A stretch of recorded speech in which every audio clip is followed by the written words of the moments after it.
తూర్పుగోదావరి జిల్లా రామారావుపేటలో అమానుష ఘటన చోటు చేసుకుంది. అభం శుభం తెలియని వికలాంగురాలైన బాలికపై 60 ఏళ్ల వృద్ధుడు అఘాయిత్యానికి పాల్పడ్డాడు. తాత అని పిలిపించుకునే వయసులో ఆ చిన్నారిని తల్లి చేశాడు. రామారావుపేటకు చెందిన బాలయ్య అనే వృద్ధుడు అదే ప్రాంతానికి చెందిన 14 ఏళ్ల మైనర్ బాలికపై పలుమార్లు అత్యాచారం చేసి గర్భవతిని చేశాడు. అయితే బాలిక అనారోగ్యంతో ఇబ్బందులు పడుతుండడం గమనించిన కుటుంబీకులు ఆసుపత్రికి తీసుకెళ్లారు. వైద్య పరీక్షల్లో బాలిక 4వ నెల గర్భిణి అని తెలియడంతో తల్లిదండ్రులు కంగుతిన్నారు. వెంటనే తేరుకొని పోలీసులకు సమాచారం అందించారు. పోలీసుల విచారణలో అసలు బండారం బయటపడింది. అయితే విషయం తెలుసుకున్న నిందితుడు పరారయ్యాడు. నిందితుడిపై ఫోక్సో చట్టం కింద కేసు నమోదు చేసి గాలింపు చేపట్టినట్లు పోలీసులు చెప్పారు. మండలం అయినాపురం గ్రామం కి సంబంధించినటువంటి రామారావుపేటలో మాకు ఒక మైనర్ గర్ల్ రేప్ కేసు ఒకటి రిపోర్ట్ అయింది. దీంట్లో ఆ మైనర్ గర్ల్ వయసు 15 సంవత్సరాలు. ఇటీవలే మొన్న మార్చిలోనే 10th క్లాస్ ఎగ్జామ్స్ రాసింది. ఆమె కొద్దిగా వికలాంగురాలు నుండి ఆమెకి సర్టిఫికేట్ కూడా ఉంది. ఒక 6,000 రూపాయలు ఈ వికలాంగురాలి పెన్షన్ కూడా వస్తుంది. ఆమె కొద్దిగా తెలివి తక్కువగా ఉండి టైప్ ఆఫ్ మెంటల్లీ కొద్దిగా వెనుకబడతనంగా ఉంటుంది. ఈమెని ఆ పక్కన నైబర్హుడ్లో ఉన్నటువంటి 60 సంవత్సరాల వ్యక్తి ఆమెని ఎవరు లేని సమయంలో ఆమెని రేప్ చేయడం జరిగింది.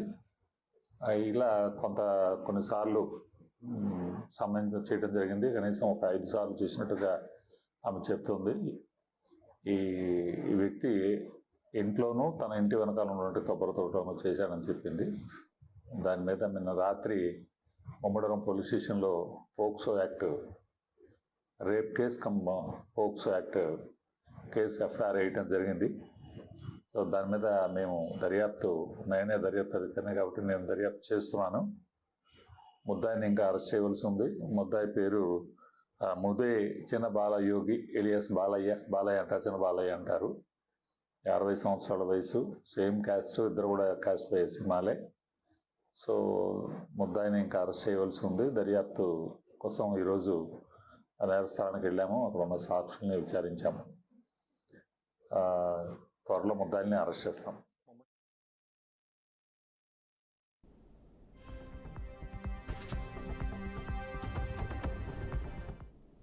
తూర్పుగోదావరి జిల్లా రామారావుపేటలో అమానుష ఘటన చోటు చేసుకుంది. అభం శుభం తెలియని వికలాంగురాలైన బాలికపై 60 ఏళ్ల వృద్ధుడు అఘాయిత్యానికి పాల్పడ్డాడు. తాత అని పిలిపించుకునే వయసులో ఆ చిన్నారిని తల్లిని చేశాడు. రామారావుపేటకు చెందిన బాలయ్య అనే వృద్ధుడు అదే ప్రాంతానికి చెందిన 14 ఏళ్ల మైనర్ బాలికపై పలుమార్లు అత్యాచారం చేసి గర్భవతిని చేశాడు. అయితే బాలిక అనారోగ్యంతో ఇబ్బందులు పడుతుండడం గమనించిన కుటుంబీకులు ఆసుపత్రికి తీసుకెళ్లారు. వైద్య పరీక్షల్లో బాలిక 4వ నెల గర్భిణి అని తెలియడంతో తల్లిదండ్రులు కంగుతిన్నారు. వెంటనే తేరుకుని పోలీసులకు సమాచారం అందించారు. పోలీసుల విచారణలో అసలు బండారం బయటపడింది. అయితే విషయం తెలుసుకున్న నిందితుడు పరారయ్యాడు. నిందితుడిపై ఫోక్సో చట్టం కింద కేసు నమోదు చేసి గాలింపు చేపట్టినట్లు పోలీసులు చెప్పారు. ఇక దీనిపై మరింత సమాచారం మా ప్రతినిధి వెంకట్ అందిస్తారు. వెంకట్, చెప్పండి, ఈ ఘటన ఎలా జరిగింది? Thank you Venkatesh.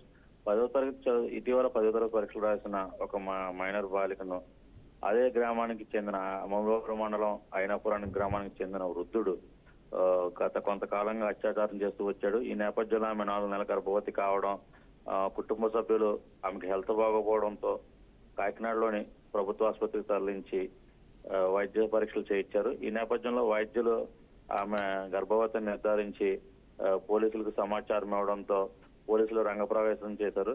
దీనికి సంబంధించి అయినాపురానికి చెందినటువంటి వృద్ధుడే బాలయ్య అనే వ్యక్తి, 60 సంవత్సరాల వృద్ధుడు ఆమెపై పలుమార్లు అఘాయిత్యం చేసినట్లు వారు నిర్ధారించారు. ఈ నేపథ్యంలోనే అతనిపై కేసు నమోదు చేసి అతని కోసం దర్యాప్తు చేపట్టారు. ప్రస్తుతం అతను పరారీలో ఉన్నట్లు తెలుస్తుంది. అయితే మైనర్ బాలిక గత కొంతకాలంగా మతిస్థిమితం లేకుండా ఉండడం, అదే అదునుగా చూసుకుని సదరు వృద్ధుడు ఎవరైతే బాలయ్య ఉన్నాడో అతని ఆమెపై ఈ అఘాయిత్యం చేయడం కూడా ఈ ప్రాంతంలో ఒక వింత గందరగోళం, ఆందోళన అయితే చెందుతున్న పరిస్థితి ఉంది. ఏదేమైనప్పటికీ ఈ మైనర్ బాలికపై ఈ అత్యాచారం చేసినటువంటి బాలయ్యపై అమలాపురం డిఎస్పీ టిఎస్కే ప్రసాద్ పోక్సో చట్టం కింద కేసు నమోదు చేసి అతని కోసం పోలీసులతో గాలింపు చర్యలు అయితే చేపట్టారు. Right Venkat, thank you.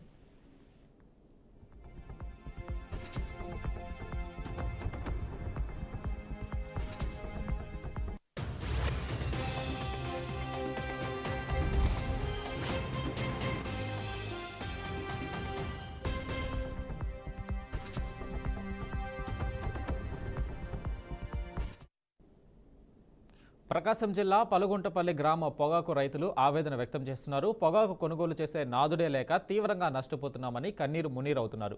గ్రామానికి చెందిన కొంతమంది రైతులు పొగాకును తగలబెట్టి తమ ఆగ్రహం వ్యక్తం చేశారు. అప్పు చేసి మరీ పెట్టుబడి పెట్టామని వాపోయారు. తీరా పంట చేతికి వచ్చే సమయానికి గిట్టుబాటు ధర లేక కొనేవారే కరువయ్యారని వాపోతున్నారు. కూలీల ఖర్చులు భరించలేక కొనేవాడే లేక పంటను పొలంలోనే వదిలేశామని రైతన్నలు ఆవేదన వ్యక్తం చేస్తున్నారు.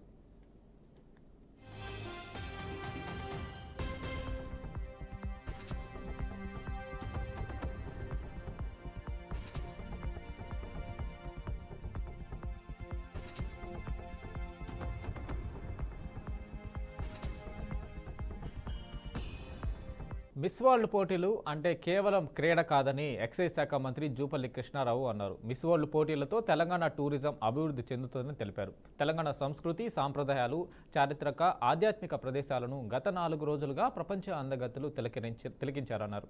అనంతరం మిస్ వరల్డ్ పోటీలతో యువతకు ఉపాధి అవకాశాలు దొరుకుతాయని మంత్రి జూపల్లి తెలియజేశారు. And you are currently in India's youngest state. Most of you might not be knowing. A land of youthful energy and dynamic growth, born out of a historic grassroots movement, Telangana. Telangana is one of the fastest growing states in the country, and we continue to move forward with determination and hope. For the past few days, you have journeyed across our land from the majestic remnants of the Kakatiya dynasty in Warangal to the architectural beauty of the Ramappa temple and the spiritual serenity of Yadagiri Gutta. You have glimpsed the soul of Telangana. You have strolled through the timeless lanes near Charminar and Lord Bazaar and experienced the elegance of Chevamala Palace. You have seen the spiritual pluralism of Buddhavanam and the intricate craftsmanship of Pochampalli, whose artistry has earned international recognition. Ours is a land where history meets modernity. Hyderabad, our capital, is a powerhouse of innovation in IT, life sciences, and emerging technologies. The Telangana Growth ICC, where many of you visited today, is a symbol of our forward-looking vision. The Miss World pageant, with its motto of beauty with a purpose, speaks deeply to us. Development must have a soul. It must uplift, empower, and include. That is our dream for a Bangaru Telangana, a golden, inclusive Telangana. And you are కేంద్ర మంత్రి ప్రహ్లాద జోషిని TTD chairman BR Naidu కలిశారు. శ్రీ పద్మావతి అతిథి గృహంలో కేంద్ర మంత్రికి శ్రీవారి శేషవస్త్రం కప్పి తీర్థ ప్రసాదాలను అందజేశారు. చైర్మన్తో పాటు బోర్డు సభ్యులు భానుప్రకాష్ రెడ్డి, నరేష్ ప్రహ్లాద్ జోషి కలిసి కాసేపు ముచ్చటించారు. అయితే కేంద్ర మంత్రిని తాను మర్యాదపూర్వకంగానే కలిశానని టీటీడీ చైర్మన్ బీఆర్ నాయుడు తెలిపారు.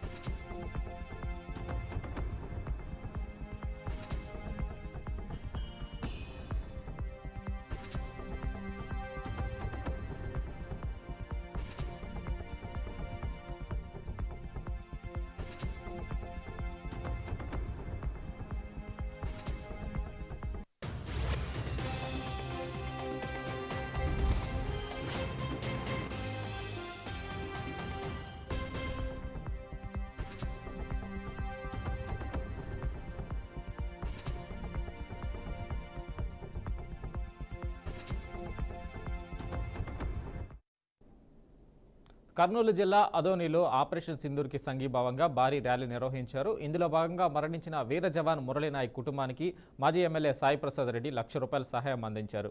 జాతీయ జెండాలు పట్టుకుని జై హో జవాన్, వందే మాత్రం అంటూ సాయి ప్రసాద్ రెడ్డి నినాదాలు చేశారు. ఈ కార్యక్రమంలో ఎమ్మెల్యే డాక్టర్ పార్థసారథి, టీడీపీ మాజీ MLA Meenakshi Naidu, Janasena incharge Mallappa, TDP Gudise Adi Krishnamma పలువురు పాల్గొన్నారు.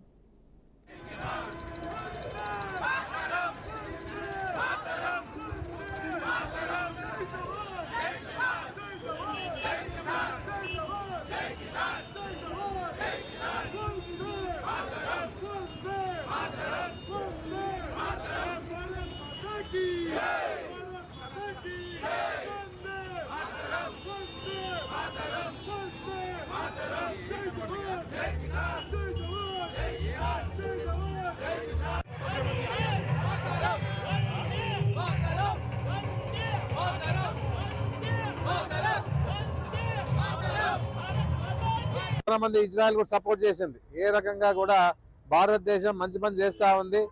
వాళ్ళు ఏ విధంగా కూడా తప్పు చేయకపోయినా కూడా ఈ మిలిటెంట్ల ద్వారా, పాకిస్తాన్ సపోర్ట్ చేస్తున్న మిలిటెంట్ ద్వారా కూడా భారతదేశం ఎంటర్ అవుతా ఉన్నారు.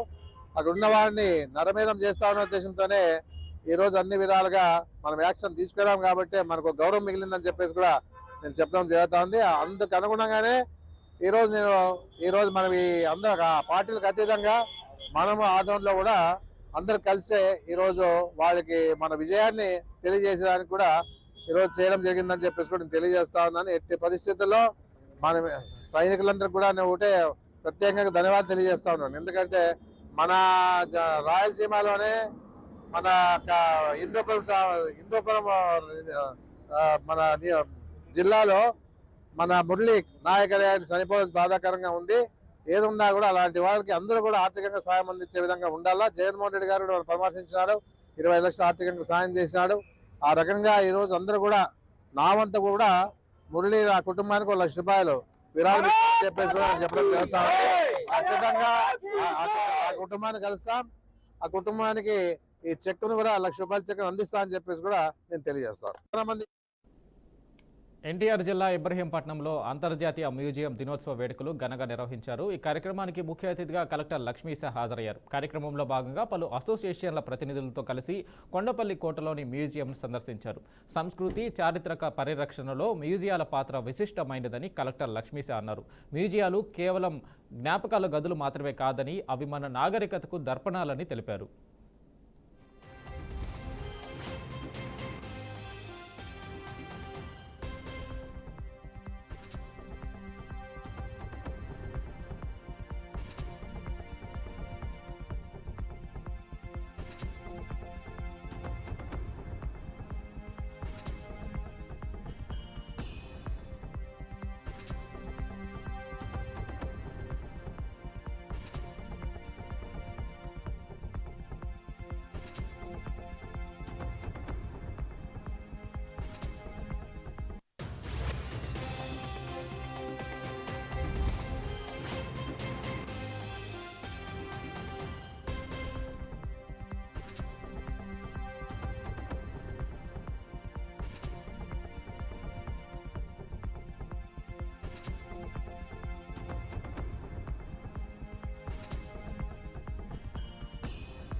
విశాఖ ఉక్కు కర్మాగారంలో అగ్ని ప్రమాదం జరిగింది. ఈ ప్రమాదంలో సుమారు 300 టన్నులకు పైగా ద్రవ ఉక్కు నేలపాలైంది. కర్మాగారంలోని బ్లాస్ట్ ఫర్నేస్ విభాగం నుంచి స్టీల్ మెల్టింగ్ షాప్ 2కి రైలు ఇంజన్తో టార్పిడో లాడిర్ కారు 4 ద్వారా తరలిస్తుండగా లాడిల్కు రంధ్రం ఏర్పడి ద్రవ ఉక్కు కింద పడిపోయింది. దీంతో ద్రవ ఉక్కు కింద పడి చెలరేగిన మంటలు.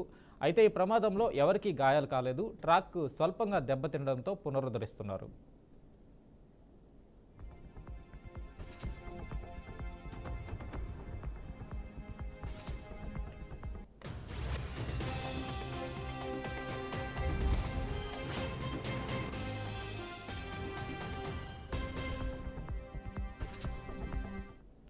విశాఖ ఉక్కు కర్మాగారంలో అగ్ని ప్రమాదం జరిగింది. ఈ ప్రమాదంలో సుమారు 300 టన్నులకు పైగా ద్రవ ఉక్కు నేలపాలైంది. కర్మాగారంలోని బ్లాస్ట్ ఫర్నేస్ విభాగం నుండి స్టీల్ మెల్టింగ్ షాప్ 2కి రైల్ ఇంజిన్తో టార్పిడో లాడిల్ కారు 4 ద్వారా తరలిస్తుండగా లాడిల్కు రంధ్రం ఏర్పడి ద్రవ ఉక్కు కింద పడిపోయింది. దీంతో ద్రవ ఉక్కు కింద పడి చెలరేగిన మంటలు చెలరేగాయి. అయితే ప్రమాదంలో గాయాలైతే ఎవరికీ కాలేదు.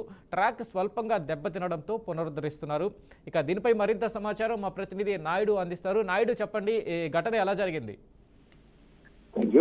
విశాఖ స్టీల్ ప్లాంట్ లో చోటు చేసుకున్న ప్రమాదంలో అయితే మాత్రం పెద్ద ఎత్తున ద్రవ ఉక్కు నేలపాలైన పరిస్థితి మనకి కనిపిస్తుంది. ప్రధానంగా చూసుకున్నట్టయితే కనుక ఇటు బ్లాస్ట్ ఫర్నెస్ లో ఏదైతే లాడిల్ ద్వారా కూడా ఈ ద్రవ ఉక్కు తరలించే ప్రక్రియ అయితే కొనసాగుతూ ఉంటుంది. అయితే అనుకోని సంఘటనగా లాడిల్ కు పడిన రంధ్రం ద్వారా అయితే ద్రవ ఉక్కు అయితే పూర్తి స్థాయిలో కింద మొత్తం పడిపోవడంతో అయితే కింద ఉన్నటువంటి ప్రాంతం అంతా కూడా మొత్తం ద్రవ ఉక్కు నేలపాలైంది. అయితే ద్రవ ఉక్కు నేలపాలవడంతో అక్కడ ఉన్నటువంటి ఉద్యోగులు కావచ్చు, అక్కడ ఉన్నటువంటి అందరూ కూడా వచ్చి జాగ్రత్తలు తీసుకోవడంతో అయితే మాత్రం ఎవరికి ఎటువంటి ప్రమాదం జరగలేదు. అయితే ఏదైతే ద్రవ ఉక్కు అనేది చాలా అతి ప్రమాదకరమైనటువంటిది. ఎందుకంటే సుమారుగా 400 నుంచి 500 డిగ్రీల వరకు కూడా వేడితో ఉన్నటువంటి అంత వేడి గల ద్రవ ఉక్కు అనేది అక్కడ పడితే కనుక చాలా వరకు శరీర అవయవాలు అయితే మాత్రం పూర్తిగా కాలిపోయే ప్రమాదం ఉన్నటువంటి అంత ప్రమాదకరమైనటువంటి ఇది ఉండడంతో అయితే మాత్రం ఎవరికి ఎటువంటి గాయాలు కాకపోవడంతో అయితే మాత్రం అందరూ ఊపిరి పీల్చుకున్న పరిస్థితి అయితే ఉంది. ఇప్పటికే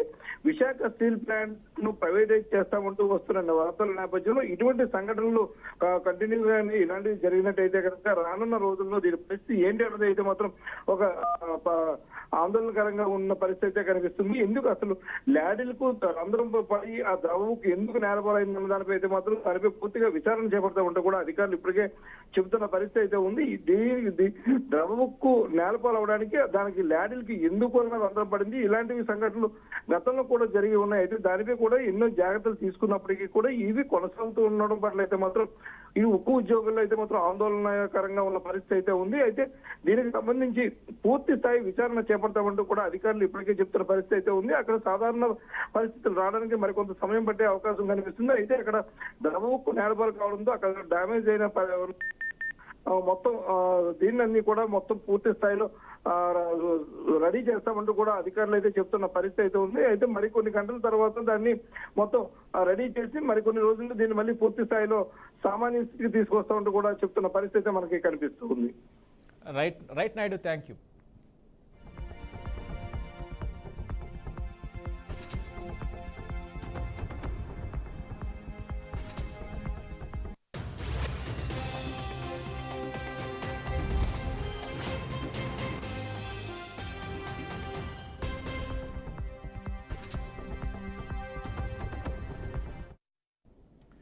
న్యాయ కార్యనిర్వాహక వ్యవస్థల కంటే భారత రాజ్యాంగమే సర్వోన్నతమైనదని భారత ప్రధాన న్యాయమూర్తి జస్టిస్ బిఆర్ గవాయ్ అన్నారు. మూల స్తంభాలుగా ఉన్న ఈ వ్యవస్థలన్నీ కలిసి పనిచేయాలని అన్నారు. 52వ CJIగా బాధ్యతలు చేపట్టిన ఆయన మహారాష్ట్ర, గోవా బార్ కౌన్సిల్ ఏర్పాటు చేసిన సత్కార కార్యక్రమంలో పాల్గొన్నారు. భారత్ పురోగతి సాధించడమే కాకుండా ఆర్థిక, సామాజిక రంగాల్లోనూ అభివృద్ధి చెందడం సంతోషంగా ఉందన్నారు. గతంలో ఇచ్చిన 50 కీలక తీర్పులతో రూపొందించిన పుస్తకాన్ని CJI జస్టిస్ గవాయ్ ఆవిష్కరించారు. महाराष्ट्र राज्यातला एक व्यक्ती चीफ जस्टिस ऑफ इंडिया म्हणून महाराष्ट्रात पहिल्यांदा येत असताना महाराष्ट्राच्या चीफ सेक्रेटरीला किंवा महाराष्ट्राच्या डायरेक्टर जनरल ऑफ पोलीसला किंवा मुंबईच्या पोलीस कमिशनरला तिथे येण्याची योग्यता वाटत नसेल तर त्याबद्दल त्यांनीच विचार करायला पाहिजे की मला प्रोटोकॉलचा बिलकुलही हे नाही आहे. मी अजूनही अमरावतीला जातो, नागपूरला जातो, तर मी पायलट एस्कॉर्ट घेऊन जात नाही. सुप्रीम कोर्टात येईपर्यंत अमरावतीला न्यायालयात असताना मी मोटरसायकलवरून फिरायचो मित्रांच्या. परंतु it's a question of respect by the other organs of the institution to the judiciary. एका राज्यघटनेच्या एका संस्थेचा प्रमुख ज्या वेळा पहिल्यांदा या राज्यामध्ये येत असेल आणि तोही त्या राज्याचा, तर जी वागणूक त्यांनी दिली ती योग्य आहे की नाही हा त्यांनीच त्यांचा विचार करावा. या लहान लहान गोष्टीमध्ये मला हे नाही. दुसरा एखादा आमच्यातला एखादा कोणी असता तर आर्टिकल 142 किंवा 140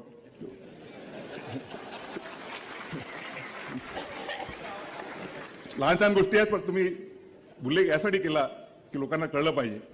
महाराष्ट्र राज्यातला మహారాష్ట్రలోని సోలాపూర్ జిల్లాలో ఘోర అగ్ని ప్రమాదం చోటు చేసుకుంది. టెక్స్టైల్ మిల్లులో భారీగా మంటలు చెలరేగి ఘటనలో 8 మంది ప్రాణాలు కోల్పోవడం పెను విషాదం నింపింది. MIDCలోని అక్కర్ల కోట్లో రోడ్డులో ఉన్న సెంట్రల్ టెక్స్టైల్ మిల్స్లో ఈ ప్రమాదం చోటు చేసుకున్నట్లు అధికారులు వెల్లడించారు. అగ్ని ప్రమాదానికి షార్ట్ సర్క్యూటే కారణమై ఉండొచ్చని ప్రాథమికంగా భావిస్తున్నారు. ఈ ఘటనలో 3 మహిళలు, ఓ చిన్నారి సహా మొత్తం 8 మంది ప్రాణాలు కోల్పోవడంతో పెను విషాదం నెలకొంది. మంటల్లో చిక్కుకొని మిల్లు యజమాని హాజీ ఉస్మాన్ హసన్ భాయ్ మన్సూరి, ఆయన 1.5 ఏళ్ల మనవడు సహా ఆ కుటుంబానికి చెందిన 3 సభ్యులు, 4 కార్మికులు ప్రాణాలు కోల్పోయారు.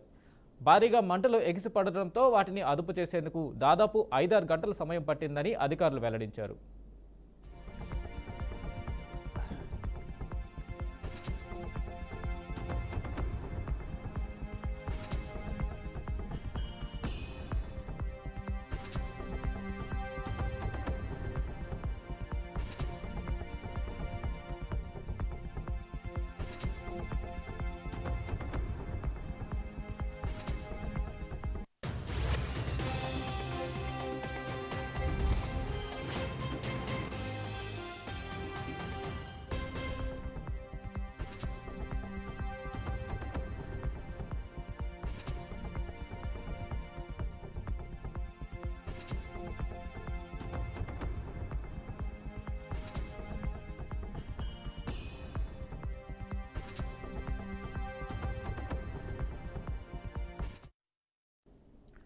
నగరవాసులను వరుడు పలకరించాడు. ఉదయమంతా ఎండ టారెత్తించినా సాయంత్రం సమయానికి చిరుజల్లులు కురవడంతో వాతావరణం చల్లబడింది. హైదరాబాద్లోని పలు ప్రాంతాల్లో వాన కురిసింది. కొండాపూర్, కూకట్పల్లి, మేడ్చల్, సికింద్రాబాద్, ఎల్బీనగర్ తదితర ప్రాంతాల్లో వర్షం పడడంతో రోడ్లపై నీరు ప్రవహించింది.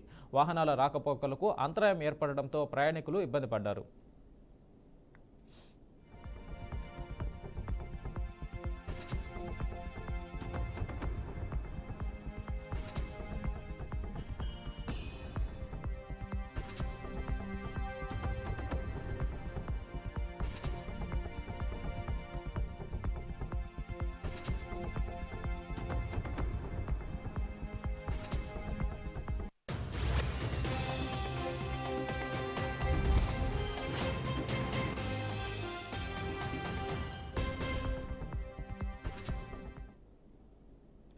ప్రతిపక్ష పార్టీలు ఏకం కావాలని తమిళనాడు సీఎం ఎంకే స్టాలిన్ పిలుపునిచ్చారు. గవర్నర్ అధికారులపై కేంద్రం చర్యలను వ్యతిరేకించాలని ఆయన కోరారు. బీజేపీయేతర రాష్ట్రాల సీఎంలకు మే 17న లేఖలు రాశారు. బిల్లుల ఆమోదంపై రాష్ట్రపతి, గవర్నర్కు సుప్రీంకోర్టు గడువు విధించడాన్ని ఎంకే స్టాలిన్ గుర్తు చేశారు. అయితే కేంద్ర ప్రభుత్వం సలహా మేరకు రాష్ట్రపతి ద్రౌపది ముర్ము మే 13న రాజ్యాంగంలోని ఆర్టికల్ 143 కింద సుప్రీంకోర్టుకు 14 ప్రశ్నలు సంధించడాన్ని ప్రస్తావించారు. ఈ నేపథ్యంలో సుప్రీంకోర్టు నిర్ణయాన్ని లెక్క చేయకుండా గవర్నర్ అధికారాలపై కేంద్రంలోని బీజేపీ ప్రభుత్వం రాష్ట్రపతి ద్వారా కోర్టును ఆశ్రయించడం దుష్ట ఉద్దేశాన్ని సూచిస్తుందని ఆరోపించారు. కాగా కేంద్ర ప్రభుత్వం చేపడుతున్న ఈ చర్యలను వ్యతిరేకించాలని బీజేపీయేతర రాష్ట్రాల ప్రభుత్వాలను స్టాలిన్ కోరారు.